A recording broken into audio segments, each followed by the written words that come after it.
दोस्तों, द्वापर युग के अंत में उद्धव जी भगवान श्री कृष्ण के पास आते हैं और तत्वज्ञान की प्राप्ति की इच्छा से उन्हें पूछने लगते हैं, हे भगवन, आप ही योगेश्वर हैं, आप ही समस्त योगों का आधार है, आपने मुझे अनेक उपदेश दिए हैं, परंतु हे प्रभु, जो लोग इस संसार की मोह माया में डूबे हुए हैं, उनके लिए कामनाओं का त्याग करना अत्यंत कठिन है। हे प्रभु, जो लोग आपको नहीं जानते, जो लोग आपसे विमुख हैं, उनके लिए तो इस संसार के भोगों का त्याग करना अत्यंत कठिन है। हे भगवन, मैं भी ऐसा ही हूं, मेरी मति मूढ़ हो गई है। यह मेरा है, वह भी मेरा है, इस भाव से मैं आपके माया के खेल में पूरी तरह से फंस चुका हूं। इसीलिए मैं इस सुख दुख के चक्र में फंसा हुआ हूं। कृपया आप ही मुझे इस सुख दुख के चक्र से मुक्त कीजिए, मुझे परम सुख प्राप्त करने का साधन बताइए। इस दुख से भरे संसार में कोई साधारण मनुष्य सुख कैसे प्राप्त कर सकता है? हे प्रभु, आप भूत, भविष्य, वर्तमान इन तीनों कालों से परे हैं।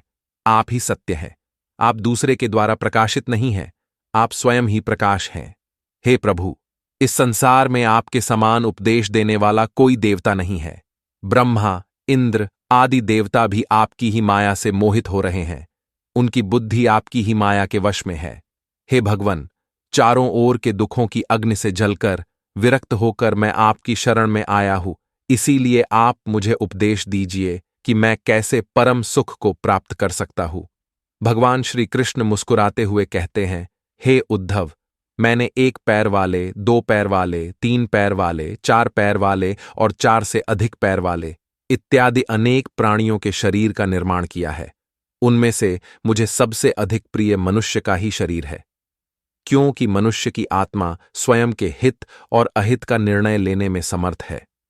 मनुष्य अपने अनुभव के आधार पर स्वयं का हित साध्य कर सकता है। परम सुख प्राप्त करने का साधन मनुष्य के शरीर में ही स्थित है।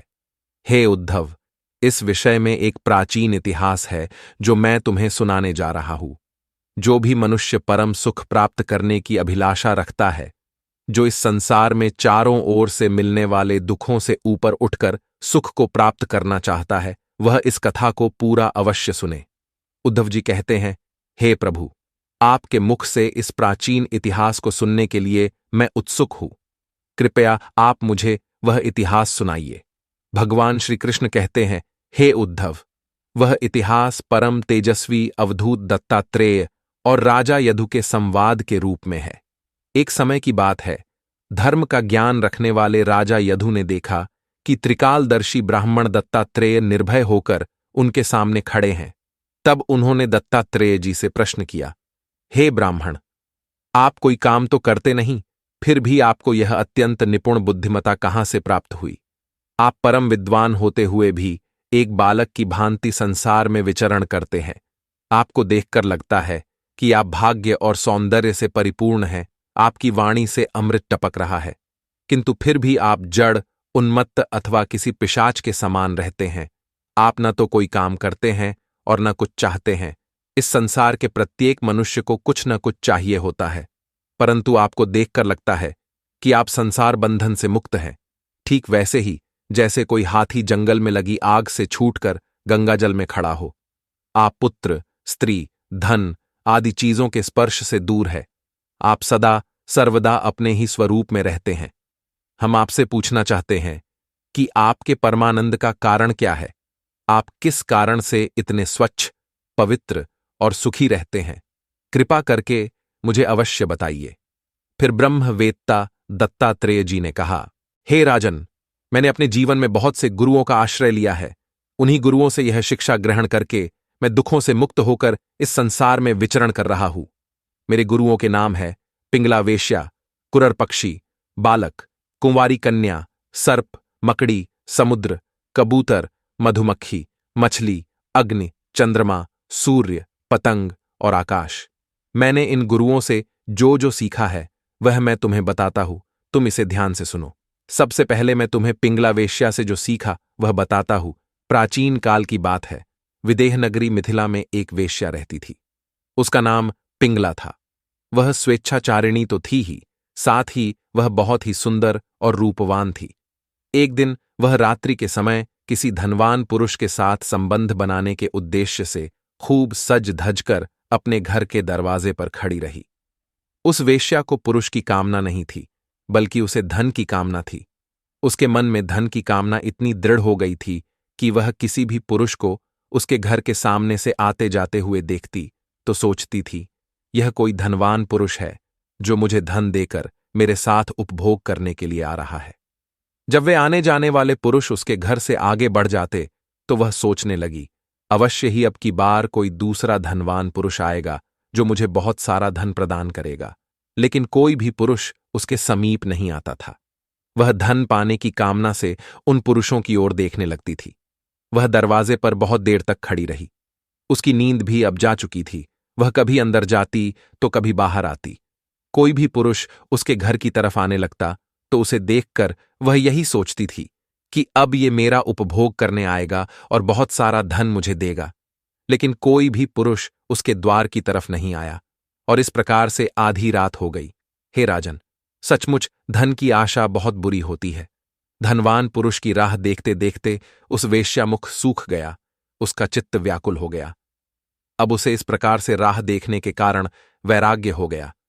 वह बहुत दुखी हो गई। उसके वैराग्य का कारण चिंता और दुख ही थे, परंतु ऐसा वैराग्य सुख ही प्रदान करता है।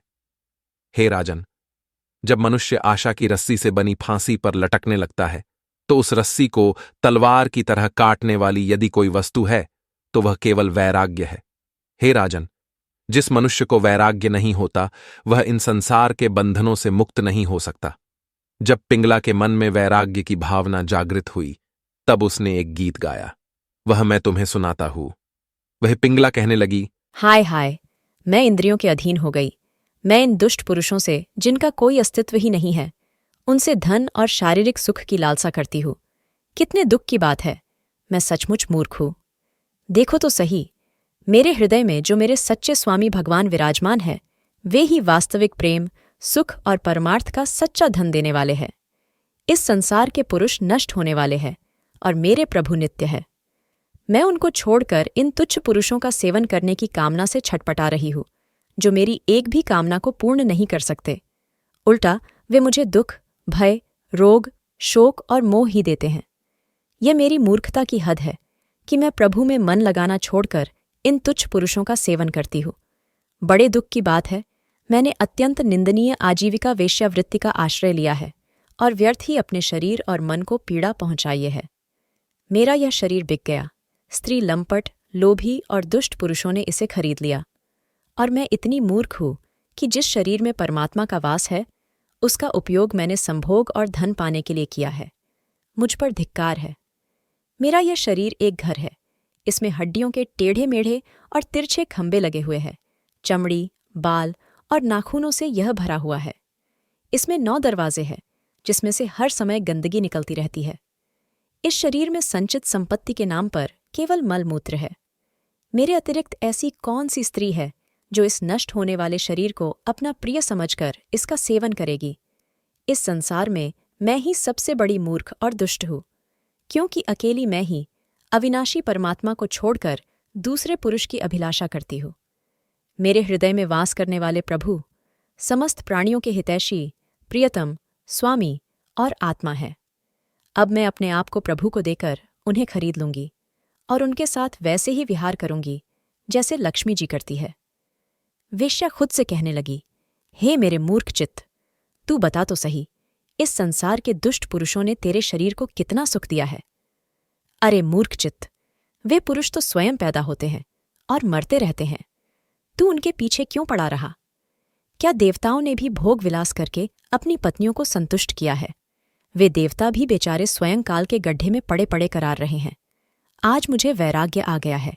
इससे मुझे प्रतीत हो रहा है कि अवश्य ही मेरे किसी शुभ कर्म से भगवान विष्णु मुझ पर प्रसन्न है, तभी तो मुझे इस प्रकार का वैराग्य हुआ है। यह वैराग्य मुझे कितना सुख दे रहा है। अब मैं भगवान का यह उपकार आदरपूर्वक स्वीकार करती हूँ और शारीरिक सुखों का त्याग करके उन्हीं जगदीश्वर के शरण में जाती हूँ। अब मुझे मेरे भाग्य के अनुसार जो कुछ भी मिलेगा उसी से उदर निर्वाह करूंगी और संतोष के साथ जीवन व्यतीत करूंगी। अब मैं किसी दूसरे पुरुष की ओर न ताक कर देखूंगी और न किसी पुरुष की कामना करूंगी। अब से मैं केवल मेरे हृदय में स्थित भगवान विष्णु के साथ ही विहार करूंगी। अवधूत दत्तात्रेय जी कहते हैं, हे राजन, इस प्रकार से उस पिंगला वेश्या ने ऐसा निश्चय करके पर पुरुषों के मिलन की अभिलाषा छोड़ दी, उनसे धन पाने की कामना का त्याग किया और शांत भाव से भगवान विष्णु की पूजा में लग गई, और तभी उसे सच्चे सुख की प्राप्ति हुई। उसके जीवन से समस्त दुखों का अंत हुआ और फिर मृत्यु के पश्चात उसे वैकुंठ लोक में स्थान प्राप्त हुआ। हे राजन, मनुष्यों को जो वस्तुएं अत्यंत प्रिय लगती हैं, उन्हें इकट्ठा करना ही उनके दुख का कारण है। जो मनुष्य बुद्धिमान होता है, वह ऐसी वस्तुओं का संग्रह नहीं करता जिनसे उसे केवल दुख प्राप्त होता है। वह तो मन से भी उन वस्तुओं को पाने की कामना नहीं करता है। उसे अनंत सुख केवल परमात्मा की भक्ति से ही प्राप्त होता है। हे राजन, अब मैं आपको मेरे दूसरे गुरु कुरर पक्षी की कथा सुनाता हूं। एक समय की बात है, एक कुरर पक्षी अपनी चोंच में मांस का टुकड़ा लिए हुए था। जब किसी दूसरे बलवान पक्षी ने उस कुरर पक्षी की चोंच में मांस का टुकड़ा देखा, तो वह उसके ऊपर झपट पड़ा और उसे घेर कर उसके मुख से मांस का टुकड़ा छीनने के लिए उसे चोंच मारने लगा। जब तक उस कुरर पक्षी के मुख में मांस का टुकड़ा था, तब तक उसे दुख और पीड़ा सहन करनी पड़ रही थी। और जैसे ही कुरर पक्षी ने उस मांस के टुकड़े को फेंक दिया, तो दूसरे पक्षी उस मांस के टुकड़े को उठाकर भाग गए और उस कुरर पक्षी को सुख और शांति प्राप्त हुई।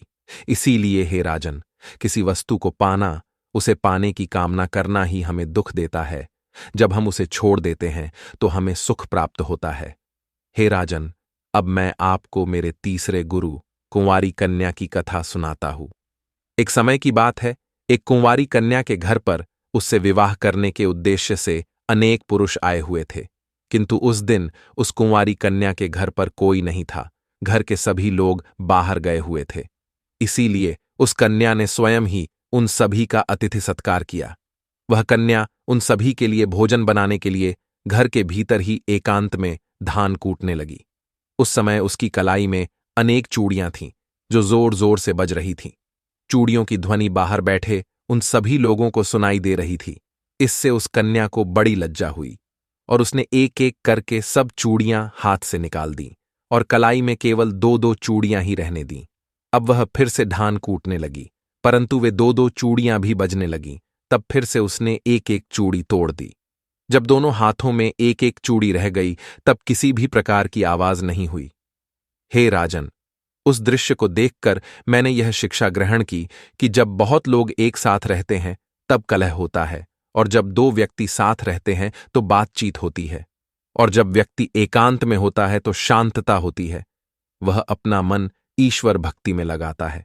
इसीलिए मनुष्य को उस कुंवारी कन्या की चूड़ी की तरह अकेले ही विचरण करना चाहिए। हे राजन, अब मैं आपको मेरे तीसरे गुरु पृथ्वी के बारे में बताता हूं।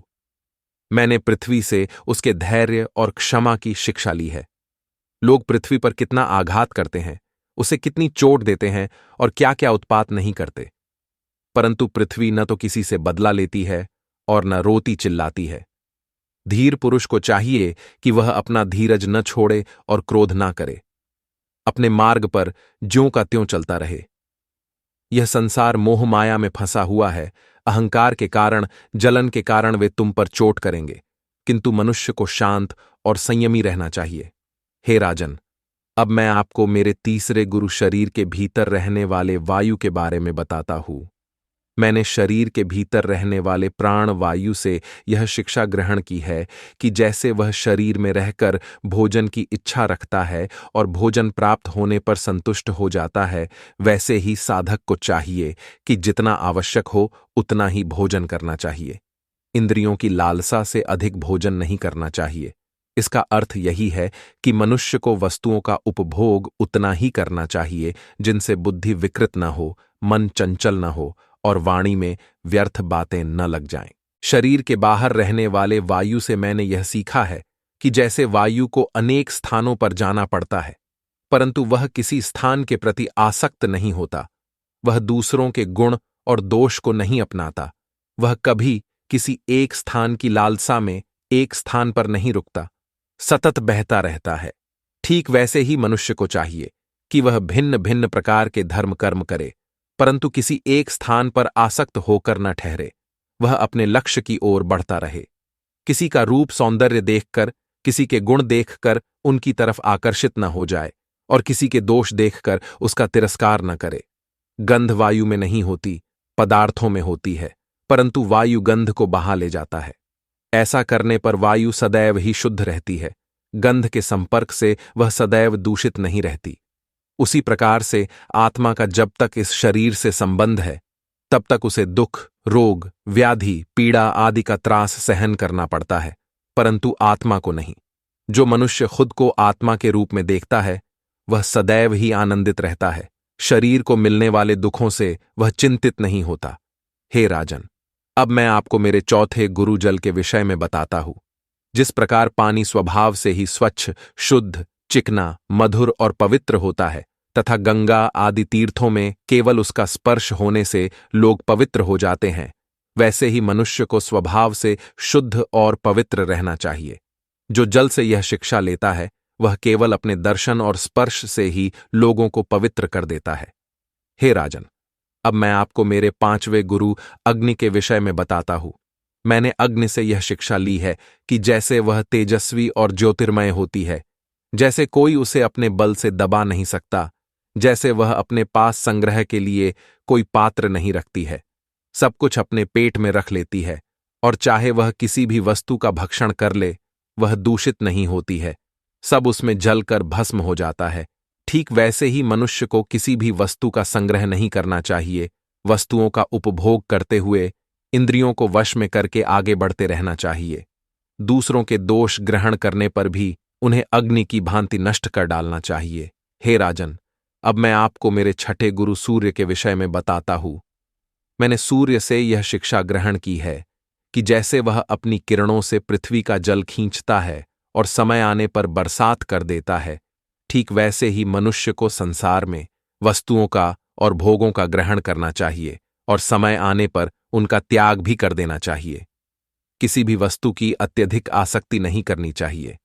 हे राजन, अब मैं आपको मेरे 7वें गुरु चंद्रमा के विषय में बताता हूं। मैंने चंद्रमा से यह सीखा है, जैसे चंद्रमा की कलाएं घटती और बढ़ती है, किंतु चंद्रमा वैसे का वैसा ही रहता है, उसका आकार घटता बढ़ता नहीं है।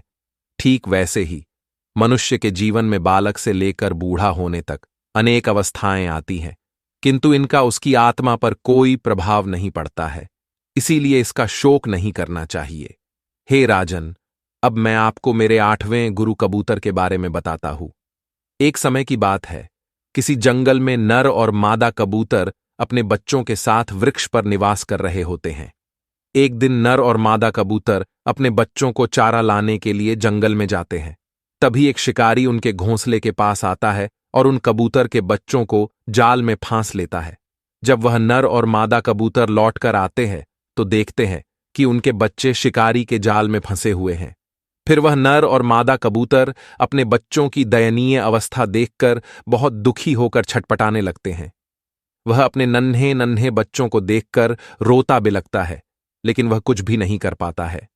अपने कुटुंब की मोह माया में फंसे हुए वे दोनों नर मादा उस शिकारी के जाल में कूद जाते हैं। वह शिकारी बहुत क्रूर था, वह उन्हें भी पकड़कर ले जाता है। हे राजन, जो मनुष्य परिवार की मोह माया में जकड़ जाता है, वह अपनी सुध-बुध खो बैठता है, उसे कभी शांति नहीं मिलती और वह कुटुंब के साथ ही कष्ट भोगता है। हे राजन, अब मैं आपको मेरे 9वें गुरु समुद्र के बारे में बताता हूं। समुद्र से मैंने यह सीखा है कि मनुष्य को सदा ही प्रसन्न और गंभीर रहना चाहिए। उसे ठीक वैसे ही रहना चाहिए जैसे ज्वार भाटे और तरंगों से रहित समुद्र शांत रहता है। वर्ष ऋतु में नदियों का पानी समुद्र मिल जाता है, किंतु इससे भी समुद्र को कुछ फर्क नहीं पड़ता, वह वैसे का वैसा ही रहता है। ठीक वैसे ही अधिक मिलने पर मनुष्य को उन्मत्त नहीं होना चाहिए और गर्व भी नहीं करना चाहिए। हे राजन, अब मैं आपको मेरे 10वें गुरु पतंग के बारे में कहता हूं। मैंने पतंग से यह शिक्षा ग्रहण की है कि जैसे वह अग्नि के रूप पर मोहित होकर उसमें कूद पड़ता है और जलकर मर जाता है, वैसे ही अपने इंद्रियों को वश में न रखने वाला पुरुष जब स्त्री को देखता है तो उस पर मोहित हो जाता है और घोर अंधकार में नरक में गिरकर अपना सत्यानाश कर लेता है। हे राजन, अब मैं आपको मेरे 11वें गुरु मछली के विषय में बताता हूं। जिस प्रकार से एक मछली कांटे में लगे हुए मांस के टुकड़े के लोभ से अपने प्राण गंवा बैठती है, वैसे ही स्वाद का लोभ जहर का स्वाद छक्कर अपने प्राण गंवा बैठता है। मनुष्य को अपनी जीभ पर संयम रखना चाहिए। हे राजन, अब मैं आपको मेरे 12वें गुरु बालक के बारे में बताता हूं। जिस प्रकार से बालक को मान अपमान का कोई ध्यान नहीं होता, न उसे परिवार वालों की चिंता होती है, वह अपने आप में ही रमता है, खुद के साथ ही क्रीड़ा करता है और अपने आप में मौज से रहता है। इस जगत में 2 ही प्रकार के मनुष्य सुखी रहते हैं, जो नन्हे बालक की भांति अपने आप में मस्त रहता है और दूसरा जो गुणातीत हो गया हो। हे राजन, मैंने मकड़ी से जो शिक्षा ली है उसके बारे में बताता हूं। जिस प्रकार से एक मकड़ी अपने मुंह से जाल बनाती है, उसी में निवास करती है और अंत में उसे ही खा जाती है, ठीक वैसे ही परमात्मा इस सृष्टि का निर्माण करते हैं, उसी में रमण करते हैं और अंत में उस सृष्टि को अपने आप में समाहित कर देते हैं। इसीलिए इस संसार का मोह नहीं करना चाहिए। यह सारा संसार प्रभु की ही माया है, प्रभु ही इसका निर्माण करते हैं और अंत में ये प्रभु में ही समा जाता है। हे राजन, इस प्रकार से मैंने इतने गुरुओं से ये शिक्षाएं ग्रहण की हैं। अब मैं अपने शरीर से जो कुछ सीखा है वह तुम्हें बताता हूं, सावधान होकर सुनो। हे राजन, यह शरीर भी मेरा गुरु है, क्योंकि यह मुझे विवेक और वैराग्य की शिक्षा देता है। जन्म और मृत्यु तो इसके साथ ही लगा रहता है। जिसे यह शरीर प्राप्त होता है, उसका शरीर भी एक दिन नष्ट हो जाता है। इस शरीर को पकड़कर रखने का फल यह है कि दुख पर दुख भोगते रहो, किंतु इस शरीर से हमें विचार करने में सहायता मिलती है। मैं इस शरीर को कभी अपना नहीं समझता, सर्वदा यही समझता हूं कि एक दिन इस शरीर को सियार कुत्ते खा जाएंगे। प्राणी अपने शरीर को प्रसन्न रखने के लिए अनेकों प्रकार की कामनाएं करता है, कर्म करता है, विवाह करता है, पुत्र उत्पन्न करता है और उन्हीं के पालन पोषण में लगा रहता है। बड़ी बड़ी कठिनाइयां सहन करके धन का संचय करता है, किंतु जब आयु पूर्ण हो जाती है तो यह शरीर भी नष्ट हो जाता है। वृक्ष जैसे बीज बनाता है, ठीक वैसे ही मनुष्य पुत्र पुत्री उत्पन्न करके उनके लिए भी दुख भोगने की व्यवस्था कर जाता है। जैसे बहुत सी सौतनें अपने एक पति को अपनी ओर खींचती है, वैसे ही मनुष्य को उसकी जीभ स्वादिष्ट भोजन की ओर खींचती है, प्यास जल की ओर खींचती है। शरीर स्त्री संभोग की ओर जाने के लिए उत्सुक रहता है, उसकी नाक उसे सुगंध की ओर खींचती है, उसके नेत्र सुंदर सुंदर रूप देखने के लिए तरसते हैं। इस प्रकार उसके समस्त इंद्रिय उसे चारों ओर से सताते रहते हैं। वैसे तो भगवान ने अपनी माया से वृक्ष, सरीसृप, पशु, पक्षी, मच्छर और मछली आदि अनेक प्रकार के प्राणियों की उत्पत्ति की है, किंतु फिर भी उन्हें संतोष नहीं हुआ।